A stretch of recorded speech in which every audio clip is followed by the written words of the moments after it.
मैं तुम्हारे लिए कितना भी करूं, तुम कभी खुश नहीं होती। आखिर क्या चाहती क्या हो तुम मुझसे? तुम्हारे पास तो मेरे लिए टाइम ही नहीं है। हमेशा इतना भी क्या बिजी रहते हो तुम? बहुत सारे रिश्ते इस वजह से खत्म नहीं होते क्योंकि दो लोग एक दूसरे से प्यार नहीं करते, बल्कि इस वजह से खत्म हो जाते हैं क्योंकि उन्हें एक दूसरे का प्यार महसूस नहीं हो पाता है। रिलेशनशिप्स कभी भी एक जैसे नहीं रहते, या तो वो दिन पर दिन बिगड़ते रहते हैं या फिर अच्छा होता रहता है। अगर किसी इंसान के पास इस दुनिया का सब कुछ हो लेकिन बस अपनों का प्यार ना हो, तो वो इंसान इस दुनिया का सबसे दुखी इंसान में से एक है। बहुत से ऐसे हस्बैंड वाइफ है जो शादी के बाद 20-25 साल तक सिर्फ एक रूममेट्स की तरह एक दूसरे के साथ पूरी जिंदगी गुजार लेते हैं। उन्हें एक दूसरे का प्यार कभी महसूस नहीं हो पाता है। रिलेशनशिप एक्सपर्ट डॉक्टर चैपमैन कहते हैं, जैसे हम सबकी एक प्राइमरी मदर टंग होती है जो लैंग्वेज हमें सबसे अच्छे से समझ आती है, वैसे ही हम सबकी अलग अलग एक प्राइमरी लव लैंग्वेज भी होती है, जिस लैंग्वेज में हमें सबसे ज्यादा प्यार महसूस होता है। हम सबके अंदर एक इमोशनल लव टैंक होता है जो हमें हमारी प्राइमरी लव लैंग्वेज में प्यार मिलने से ही सबसे ज्यादा भर उठता है। और जब हमें प्यार मिलना बंद हो जाता है तब धीरे धीरे ये लव टैंक भी खाली होने लगता है, और यही से रिलेशनशिप में तरह तरह के प्रॉब्लम सामने आने लगते हैं। तो कैसे अपने लव्ड वंस के लव टैंक हमेशा फिलअप रखा जाए, वो मैं आज आपके साथ डॉक्टर गैरी चैपमैन की बुक द 5 लव लैंग्वेज से शेयर करने वाला हूँ। रिलेशनशिप के पहले 1 या 2 साल तक हम एक इल्यूशन में रहते हैं कि मेरा वो तो बिल्कुल परफेक्ट है, और इस इल्यूशन में हम उनके लिए कुछ ऐसे काम भी कर लेते हैं जो शायद हमें एक्चुअल में करना पसंद नहीं है। डॉक्टर चैपमैन इस स्टेट को इन लव स्टेट कहते हैं। लेकिन जैसे जैसे रिलेशनशिप्स पुराने होने लगते हैं, हम इस परफेक्ट पार्टनर की इल्यूशन से बाहर आने लगते हैं। तब हमें अपने पार्टनर्स के खूबियों से ज्यादा खामियां नजर आने लगती है, और इस वजह से वो हमें अनोइंग एंड इरिटेटिंग लगने लगते हैं। जिस वजह से रिलेशनशिप के शुरू में हम जो जो चीजें उनके लिए करते थे, उनमें से बहुत सी चीजें धीरे धीरे करना कम कर देते हैं, जिस वजह से लव टैंक्स भी खाली होने लगते हैं, एंड एज ए रिजल्ट दोनों के बीच में बॉन्डिंग्स भी कमजोर होने लगता है। एक long term strong healthy relationship बनाए रखने के लिए हमें ये समझना होगा कि ये इन लव स्टेट एक टेम्पोररी स्टेट है। जब इस स्टेट का टाइम स्पैन खत्म हो जाए तब हमें एक कॉन्शियस चॉइस लेना पड़ता है रियल लव स्टेट में एंटर करने के लिए, जिसके लिए 3 चीजें ध्यान में रखना जरूरी है। Number 1, unconditional love. हमें हमेशा एक कॉन्शियस चॉइस लेना होता है कि चाहे कुछ भी सिचुएशन हो, उन्हें हम कभी भी प्यार की कमी महसूस नहीं होने देंगे। Number 2, effort and discipline. In love state में हमें एफर्ट या डिसिप्लिन का जरूरत नहीं होता है, तब हम एक फ्लो में रहते हैं। लेकिन रियल लव स्टेट में ये दोनों ही चीजें बहुत इंपॉर्टेंट है। हमें अपने पार्टनर को सही तरह से समझ के उन्हें प्यार महसूस कराना पड़ता है, जिसके लिए थोड़ी सी एफर्ट एंड डिसिप्लिन की जरूरत है। Number 3, focus on growth and development. हमें हमेशा ध्यान रखना होगा कैसे रिलेशनशिप को और बेटर बनाया जाए, क्योंकि रियल लव स्टेट में बॉन्डिंग अपने आप स्ट्रांग नहीं बनते, उन्हें बनाना पड़ता है। इसके लिए सबसे ज्यादा जरूरत है अपने लव्ड वंस के प्राइमरी लव लैंग्वेज क्या है वो जान के उन्हें उसी लैंग्वेज में ज्यादातर टाइम प्यार जताना। अपने 30 साल के वर्क एक्सपीरियंस के ऊपर बेस करके doctor Chapman in primary love language को 5 कैटेगरीज में डिवाइड किया है। इसमें से सबसे पहला लैंग्वेज है वर्ड्स ऑफ एफर्मेशन। अरे वाह, आज बहुत खूबसूरत लग रही हो, क्या बात है? तुम कैसे मुझे इतना प्यार कर लेती हो, मुझे भी सिखाओ ना।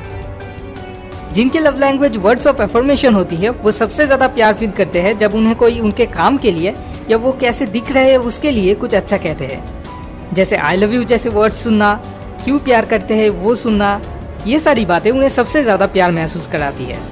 अब आप शायद कह सकते हो, यार मुझे तो उसमें कुछ भी अच्छा नहीं दिखता है। भाई ऐसा कभी पॉसिबल नहीं कि किसी इंसान में एक भी अच्छी चीज ना हो। अरे वो रोज नहाते तो होंगे, अगर कुछ नहीं तो इसी के लिए अप्रिशिएट कर दो, क्योंकि बहुत से ऐसे लोग हैं जो रोज नहीं नहाते हैं। अब थोड़ा सा ध्यान से देखोगे आपको बहुत कुछ अच्छा दिखने को मिल जाएगा। अच्छा ऐसा क्या? चलो ठीक है, मान लिया अच्छाई है, लेकिन यार ये सब बहकी बहकी बातें करना मुझे पसंद नहीं। तो फिर तो भाई आपके लिए बैड लक है, क्योंकि अगर आपके पार्टनर का प्राइमरी लव लैंग्वेज ये है तो सिर्फ इसी से उनका लव टैंक भर सकता है। अगर आपके लिए आप दोनों का रिलेशनशिप सच में मायने रखता है तो सीख लो ना यार, छोटी सी एक स्किल है, सीखने में क्या जाता है। सेकंड लैंग्वेज है क्वालिटी टाइम। मेरे लिए तो तुम्हारे पास टाइम ही नहीं है। अगर आपका पार्टनर हमेशा ये कंप्लेन करती है तो चांसेस है कि उनका प्राइमरी लव लैंग्वेज है क्वालिटी टाइम, जिसका मतलब वो आपसे दिन में एटलीस्ट कुछ वक्त के लिए आपका अनडिवाइडेड अटेंशन चाहती है, जहाँ पे आप पूरी तरह से उनके साथ रहो, सिर्फ उनके बारे में ही सोचो, उनके साथ बात करो, उनके साथ कोई काम करो। ऐसा नहीं कि टीवी देखते देखते 2-4 बातें कर लिया कि कल बाजार से गोभी लाना है या मूली। नहीं, no mobile, no TV, no distraction. सिर्फ आप और वो एक दूसरे की आंखों में आंखें डाल के कुछ देर के लिए सिर्फ दिल की बातें करना। थर्ड लैंग्वेज है रिसीविंग गिफ्ट्स। मेरे पास तो खुद के लिए पैसे नहीं है, मैं कहाँ से गिफ्ट खरीदूं?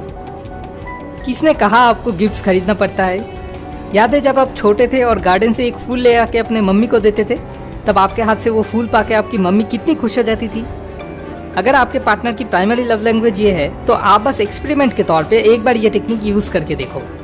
हर हफ्ते किसी भी गार्डन से या कहीं से भी अलग अलग टाइप के फूल कलेक्ट करके उन्हें गिफ्ट करो और उनसे कहो, मेरी तरफ से तुम्हारे लिए एक छोटा सा तोहफा।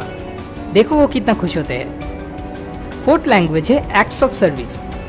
आज तो तुम्हारे लिए चाय मैं बनाऊंगा, तुम बस मुझे बता देना अगर शक्कर ज्यादा हो जाए तो। जिनका लव लैंग्वेज ये होता है वो सबसे ज्यादा खुश होते हैं जब कोई उनके किसी काम में हेल्प करता है। लाओ आज ये काम मैं तुम्हारे लिए कर देता हूँ। जब आप उनकी रिस्पॉन्सिबिलिटीज बिना पूछे खुद अपने साथ शेयर कर लेते हो, जैसे घर के काम में हाथ बटाना, बच्चों को स्कूल ले जाना। अच्छा तो मतलब अब बर्तन भी धोना पड़ेगा? इम्पॉसिबल।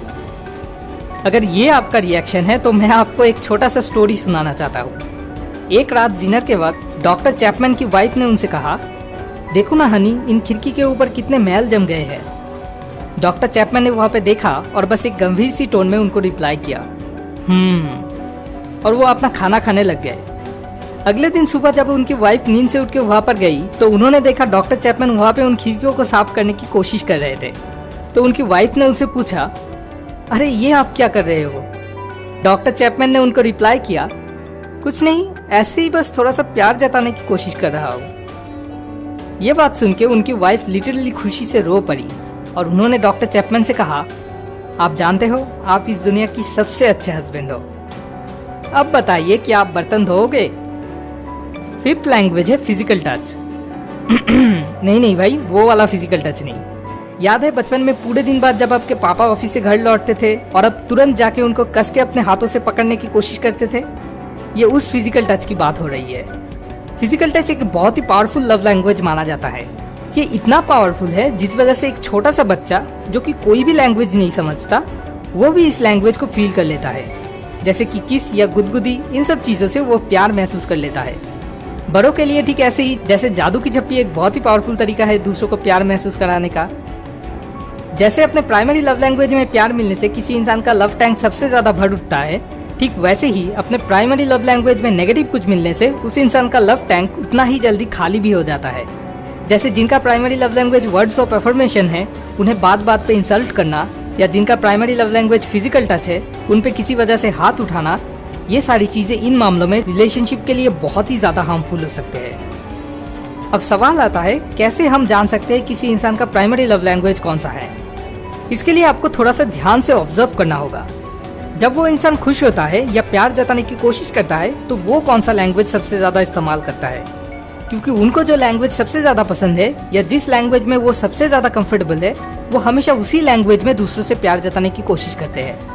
अगर मुझे किसी से प्यार है तो जाहिर सी बात है मुझे जो चीज पसंद है मैं उनको वही चीज ज्यादा देने की कोशिश करूंगा। तो यहाँ से आप पता लगा सकते हो। डॉक्टर चैपमैन के मुताबिक लाखों में एक केस ऐसे दिखने को मिलते हैं जहाँ पे दोनों लाइफ पार्टनर की प्राइमरी लव लैंग्वेज सेम होता है। लेकिन अगर एक healthy, long lasting, happy relationship पाना है तो एक दूसरे का प्राइमरी लव लैंग्वेज सीख लेना और उनको उसी लैंग्वेज में प्यार जताना बहुत ही जरूरी है। ऐसा नहीं कि सिर्फ प्राइमरी लव लैंग्वेज में ही प्यार जताना है, बाकी के 4 लैंग्वेज को भी यूज करना चाहिए, लेकिन सबसे ज्यादा प्राइमरी लव लैंग्वेज यूज होना जरूरी है, क्योंकि उसके बिना लव टैंक कभी पूरी तरह से फिलअप नहीं होंगे। ठीक जैसे प्यार की फीलिंग इस दुनिया में सबसे अच्छी फीलिंग में से एक है, वैसे ही प्यार ना मिलने की फीलिंग इस दुनिया में सबसे बुरी फीलिंग्स में से एक है। इसलिए हम सभी का द 5 लव लैंग्वेजेस के बारे में जानना बहुत ही जरूरी है। और इसीलिए आपसे मेरा एक छोटा सा रिक्वेस्ट, इस वीडियो को अपने सारे लव्ड वंस के साथ शेयर करके उन्हें भी मौका कर दीजिए इस 5 लव लैंग्वेजेस के बारे में जानने के लिए, ताकि सिर्फ आप नहीं, वो भी आपकी प्राइमरी लव लैंग्वेज को पहचान के उसी लैंग्वेज में आपके साथ प्यार जताए और हम सब एक ब्लिसफुल रिलेशनशिप पा सके। अगला वीडियो अगले हफ्ते। ऐसे और वीडियोस पाने के लिए सब्सक्राइब करके हमारे साथ कनेक्टेड रहिए। शुक्रिया।